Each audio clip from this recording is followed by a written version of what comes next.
જે કારગીબાગ વિસ્તારમાં બનાવ બન્યો છે, કેટલા લોકોને અડફેટે લીધા, કઈ રીતે આખો બનાવ બન્યો અને કેટલા મોત છે?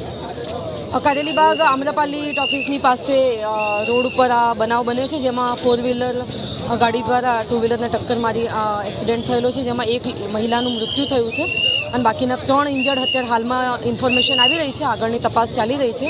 એક આરોપીને પોલીસ દ્વારા પકડી લેવામાં આવ્યો છે જગ્યા પરથી, અને સાથે જ એક વિડીયો મળ્યો છે જેમાં બીજો વ્યક્તિ દેખાય છે, એના માટે પોલીસ શોધવાના પ્રયત્નો કરી રહી છે અને હાલમાં તપાસ ચાલી રહી છે। Thank you. હા, નશામાં છે।